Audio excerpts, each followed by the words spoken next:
Welcome to different classes. Carbon compound का chapter number 4 चल रहा है बेटा, और आज जो हम पढ़ रहे हैं इंडेक्स एक्सरसाइज 5 इसी चैप्टर में।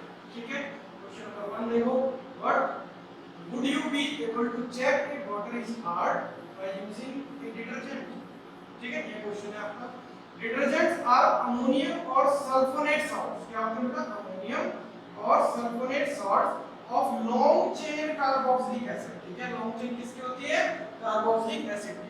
अनलाइक सोप, सोप से अलग, they do not react with calcium and magnesium ions present in hard water। यानी कि जो सोप है, they do not react with calcium and magnesium ions present in hard water to form scum। ठीक है, they give a good amount of lather irrespective of whether the water is hard or soft। This means that detergent can be used in both soft and hard water, therefore it cannot be used to check whether the water is hard or not। ठीक है, detergent जो है वो hard water और soft water दोनों में ही successfully work करते हैं, तो इसलिए डिस्टिंग्विश करना ठीक नहीं है। उसके लिए कोई जरूरी नहीं है कि हार्ड वाटर है या सॉफ्ट वाटर है। ठीक है, आगे बढ़ो। क्वेश्चन नंबर 2 क्या है? People use a variety of method to wash clothes। ठीक है, usually after adding the soap they beat the clothes on a stone। ये जनरली आपने देखा होगा। और beat it with a paddle, scrub with a brush, or the mixture is agitated in a washing machine। Mix भी करते हैं washing machine में। Why is agitation necessary to get clean clothes? यानी कि उसको इससे बीट करना या हिलाना या स्टोन के ऊपर बीट करना पैडल के साथ स्क्रब करना, ये क्यों जरूरी है? ठीक है, ये यहाँ क्वेश्चन देखो। A soap molecule has two parts, namely, ये तो मैंने बताया अभी आपको, हाइड्रोफोबिक है और हाइड्रोफिलिक है। With the help of these it attaches to the grease और dirt particle and forms a cluster, और उसको क्या बोलते हैं? Micelle. These micelles remain suspended as a colloid. किसकी तरह सस्पेंड हो जाता है? कॉलॉइड की तरह। ठीक है, अब ये सस्पेंड हो गया यानी कि लटक गया। To remove these micelles and trapping the dirt it is necessary to agitate the cloth. ठीक है, क्लीन क्लॉथ अगर आपको चाहिए तो एजिटेशन बहुत जरूरी है। उसको मिक्स करना, उसको पीटना, स्क्रब करना, वॉशिंग मशीन में उसको मूव करना। ठीक है बेटा, ठीक है, चलो आगे बढ़ो। अब आते हैं एनसीईआरटी एक्सरसाइज। ठीक, अब एनसीईआरटी एक्सरसाइज में क्वेश्चन नंबर 1 है, तो बहुत ध्यान से देखना आपको। Ethane with the molecular formula C2H6 has, क्या होगा इसमें? Ethane has 7 covalent bond. क्या होंगे? 7 कोवैलेंट बॉन्ड होंगे। देखो ध्यान से, कार्बन कार्बन, यहां पर 3 हाइड्रोजन, यहां पर 3 हाइड्रोजन।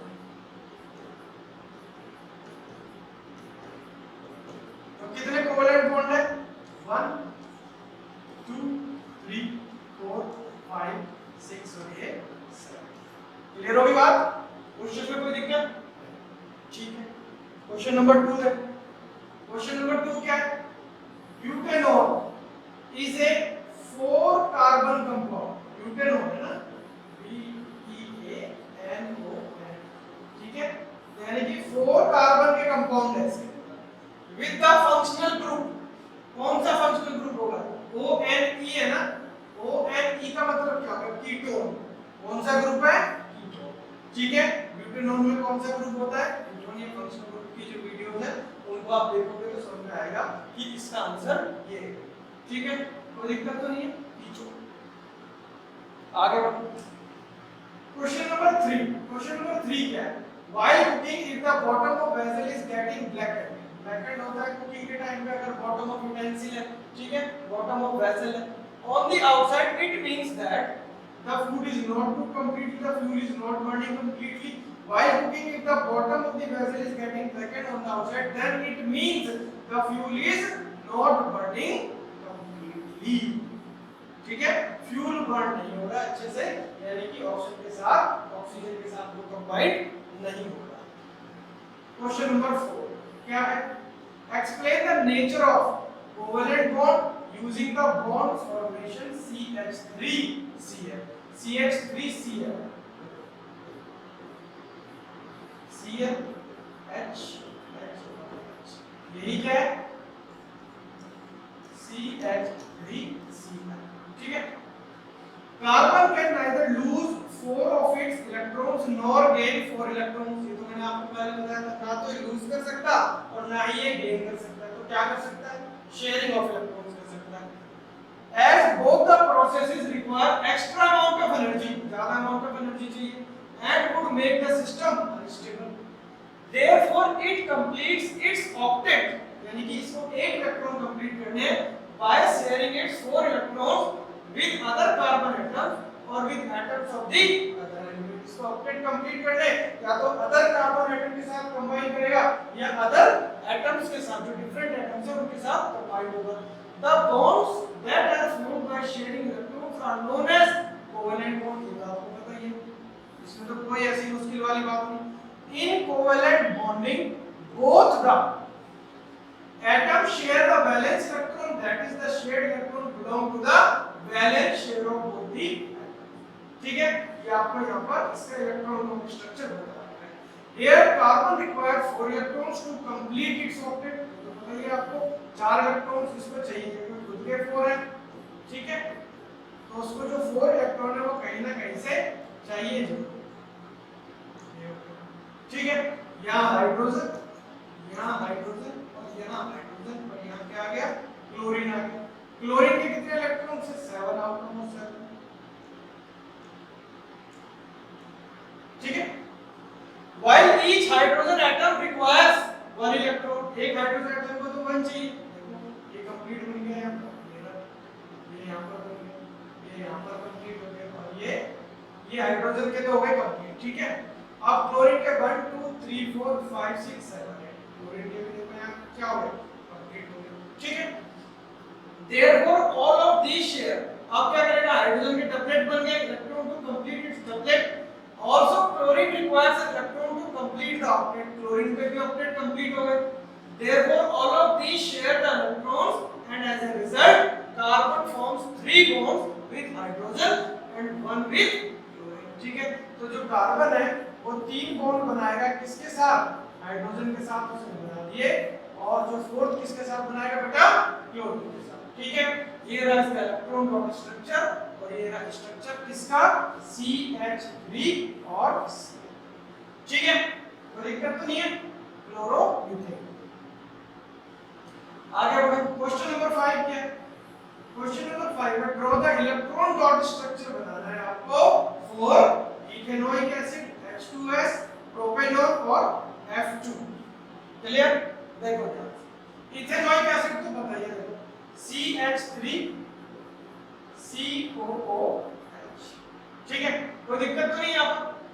कार्बन, मेरा कार्बन, यहाँ हाइड्रोजन, इसके साथ ये बॉन्ड बन रहा है, इसको कैसे कर सकते हैं, ऐसे कर सकते हैं, H H H और यहाँ पर C डबल बॉन्ड O और ये क्या, कोई दिक्कत तो नहीं है बेटा आपको, क्लियर, ठीक है। तो ये हो गया इसकी बॉन्डिंग, ये हो गया इसका स्ट्रक्चर। तो इसी तरीके से ये हो गया electron dot structure of ethanoic acid. अब आ जाते हैं H2S पे। यहाँ क्या है, सल्फर, कितने आउटर मोस्ट में इलेक्ट्रॉन है, 1 2 3 4 5 और ये 6, ठीक है। इसको एक यहाँ से मिल जाएगा और एक यहाँ से मिल जाएगा। यहाँ देखो हाइड्रोजन के पूरे हो गए और यहाँ किसके हो गए, हाइड्रोजन के पूरे हो गए। और अगर देखा जाए सल्फर के हो गए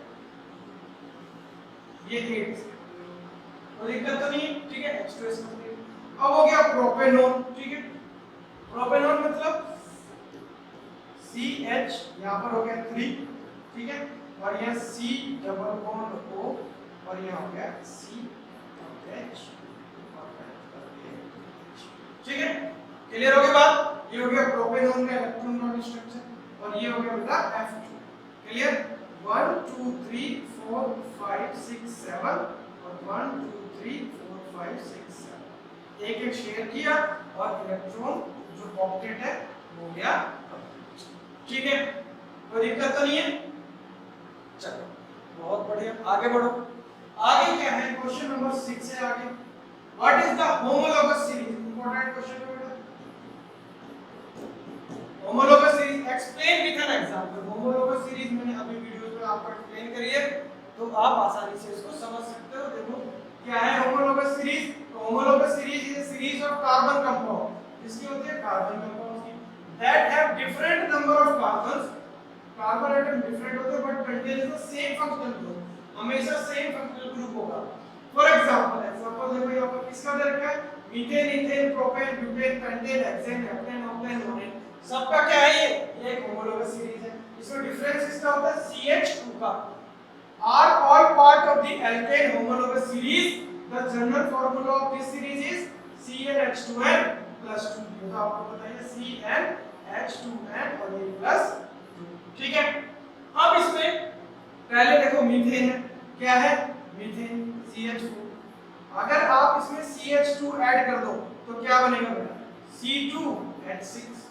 ये क्या बन गया? देखो मीथेन इथेन बन गया, ठीक है। इसको देखो ध्यान से, क्या लिखा हुआ है? C2H6 ही तो है, ठीक। अगर आप इसमें CH2 ऐड कर दो तो क्या बनेगा? C3H8। क्या बनेगा? C3H8। यहाँ देखो ध्यान से, ये क्या है? C3H8, ठीक है। तो हर एक जो होमोलोगस सीरीज होती है, मीथेन और इथेन में किसका डिफरेंस है बेटा? CH2 का। इथेन और प्रोपेन में किसका डिफरेंस है बेटा? CH2 का। ये लिखा हुआ है। It can be noticed that there is a difference of CH2 unit between each successive compound, ठीक है। कोई दिक्कत तो नहीं होमोलोगस सीरीज। आगे क्वेश्चन नंबर 7। क्वेश्चन नंबर 7 क्या है?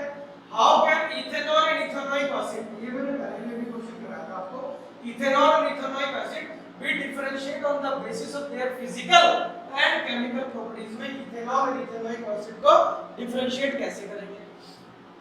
Ethanol is liquid at room temperature. Ethanol तो लिक्विड होता है रूम टेंपरेचर पे। कैसा ऑर्डर होता है? Pleasant order. While ethanoic acid has a vinegar like smell, ठीक है। इथेनोइक एसिड का कैसा होता है? विनेगर लाइक स्मेल होती है।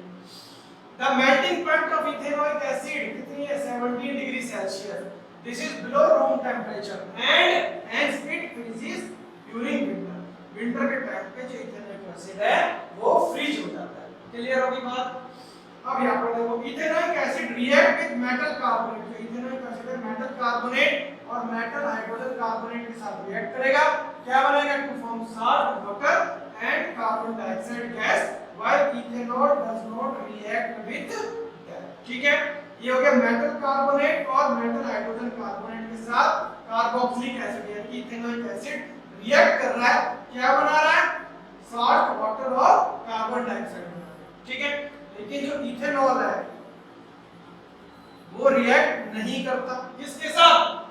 मेटल कार्बोनेट के साथ और मेटल हाइड्रोजन कार्बोनेट के साथ, ठीक है। तो इसी तरीके से फिजिकल और केमिकल प्रॉपर्टीज के बेसिस पे इसको हम डिफरेंशिएट कर सकते हैं इथेनॉल को और इथेनोइक एसिड को, ठीक है। फॉर एग्जांपल देखो ये क्या है? इथेनोइक एसिड Na2CO3, ये मेटल का कार्बोनेट और यहां पर ये भी है मेटल कार्बोनेट, ये CH3CH2OH, ये क्या है? इथेनॉल है। यहाँ पर इथेनॉल और यहाँ पर इथेनोइक एसिड। यहाँ पर क्या है? कोई रिएक्शन नहीं होगी। यहाँ पर क्या बन रहा है? देखो ये मेटल हाइड्रोजन कार्बोनेट के साथ अल्कोहल और कोई रिएक्शन, इसमें वाटर और कार्बन डाइऑक्साइड यहाँ पर मिल रही है और इसके बीच में कोई रिएक्शन नहीं। क्लियर है बात? कोई दिक्कत तो नहीं यहाँ पर? बहुत बढ़िया, आगे बढ़ो। आगे क्या है? क्वेश्चन नंबर 8 है आगे। In the electrolytic refining of metal, electrolytic refining कर रहे हैं किसकी? मेटल की। What would you take as the anode, the cathode and the electrolyte? तो क्लियर, तो पहले करा था question. In the electrolytic refining यानी कि पिछले चैप्टर का इस वाले में क्वेश्चन आ गया। Electrolytic refining of metal M, anode बनाएंगे हमेशा किसको? ध्यान देना, impure metal M को, ठीक है। और कैथोड किसको बनाएंगे? thin strip of pure metal को। और इलेक्ट्रोलाइट क्या लेंगे? Solution of salt of the metal. ये पहले भी पिछले चैप्टर का क्वेश्चन है, यहाँ पर भी आ गया, ठीक है। कोई दिक्कत तो नहीं है? चलो आगे बढ़ो। क्वेश्चन नंबर 9 क्या है? Question number 9, why the carbon and its compound used as fuel for most applications. ये तो पता ही है, कार्बन और इसके कंपाउंड जो होते हैं वो एयर के साथ रिएक्ट करके ऑक्सीजन के साथ रिएक्शन होते हैं और लाइट और हीट बहुत ज्यादा प्रोवाइड करते हैं। Most of the carbon compounds give a lot of heat and light when burnt in air. Saturated hydrocarbon burned with a clean flame. Saturated hydrocarbon hydrocarbon कैसे होंगे, वो क्लीन फ्लेम के साथ बर्न होते हैं, नो स्मोक इज प्रोड्यूस, कोई smoke produce नहीं होती। The carbon compound used as a fuel have high calorific value, क्या होती है, हाई कैलोरीफिक वैल्यू होती है, इसलिए भी यूज होते हैं। Therefore, carbon and its compounds are used as fuels for most of applications। ठीक है, कोई दिक्कत तो नहीं यहाँ पर, बहुत बढ़िया, ये आंसर भी आपको हो गया क्लियर। आगे बढ़ो, आगे क्या है, क्वेश्चन नंबर 10 है आगे। Explain the formation of scum when hard water is treated with soap, यानी कि जब हार्ड वाटर सोप के साथ ट्रीट होते हैं तो स्कम फॉर्मेशन होता है, इसलिए जो सोप है वो हार्ड वाटर में सक्सेसफुल नहीं है। ठीक है, soap does not work properly when the water is hard, अभी बताया मैंने। A soap is a sodium और potassium salt of long chain carboxylic acid यानी फैटी एसिड।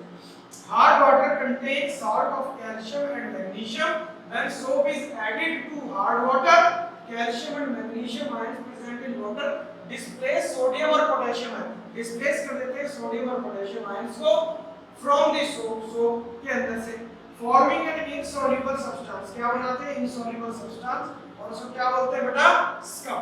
ठीक है, a lot of soap is wasted in this the process। ठीक है, in this process। ठीक, अब देखो क्या है, क्वेश्चन नंबर 11 क्या है, what change will you observe if you test soap with litmus paper, red or blue? So soap is basic, soap generally क्या होते हैं, basic होते हैं in nature, it will turn red litmus to blue, however the color of blue litmus will remain blue। ये तो clear है बात, इसमें तो कोई बड़ी बात नहीं है। ठीक, अब आते हैं क्वेश्चन नंबर 12 पे। ये मैंने आपको वीडियो में बताया व्हाट इज हाइड्रोजनेशन, हाइड्रोजनेशन क्या है, what is its industrial application. Hydrogenation is the process of addition of hydrogen, क्या कर रहे हैं, एडिशन ऑफ हाइड्रोजन कर रहे हैं।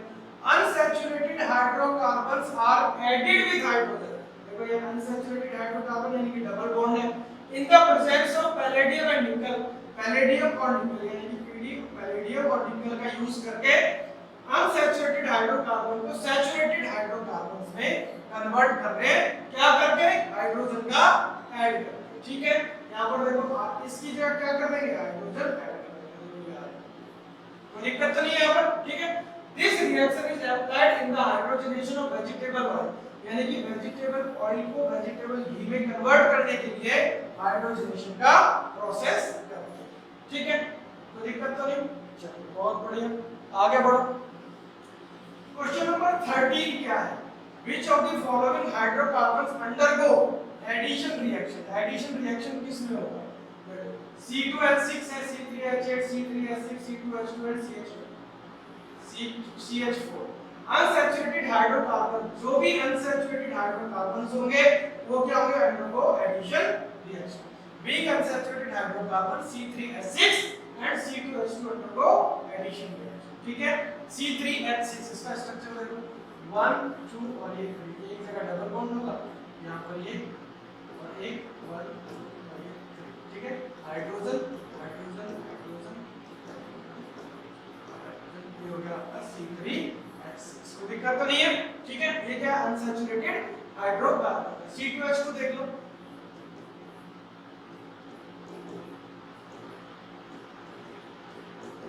ये भी क्या है, unsaturated hydrocarbon.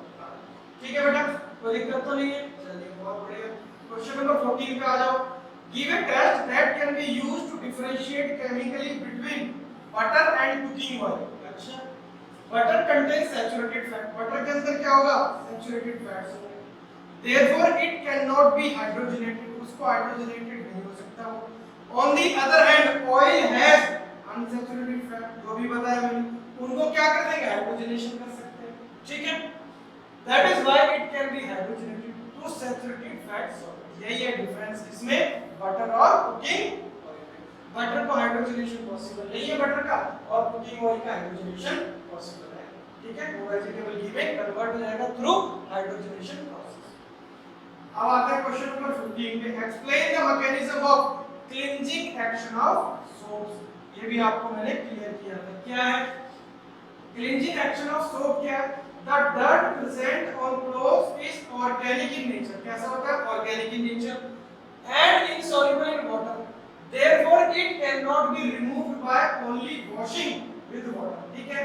When soap is dissolved in water, its hydrophobic ends, समझ रहे हो? ये मैं बता चुका हूँ काफी बार. Hydrophobic ends attach themselves to the dirt के साथ attach हो जाएगा and remove it from the cloth. Then the molecules of soap arrange themselves in micelles formation and trap the dirt at the center of the cluster. ठीक है, cluster बन जाएगा. These micelles remain suspended in water, hence the dust particles are easily raised away by water. ठीक है, clear हो गई बात? इसमें तो कोई ऐसी ज्यादा दिक्कत नहीं. अब यही मैं बता रखा है, ठीक है? ये डर्टी क्लॉथ है, यहाँ पर सोप मॉलिक्यूल्स है, ये ठीक, सोप मॉलिक्यूल्स, सोप सॉल्यूशन है. अब ये क्या हुआ, इसके साथ अटैच हो गए, फिर धीरे धीरे यहाँ पर क्या हुआ, क्लस्टर बन गया, इसको मूव कर लिया, मिसेल्स फॉर्मेशन, और यहाँ हमारा क्या हो गया, क्लीन क्लॉथ मिल गया. ठीक है, कोई दिक्कत तो नहीं है? बहुत, ये हो गया आप चैप्टर खत्म. इसके बाद हम चैप्टर स्टार्ट करेंगे life processes, that is chapter number 5. ठीक है, तब तक के लिए thank you for watching redefine classes. जय श्री राधे.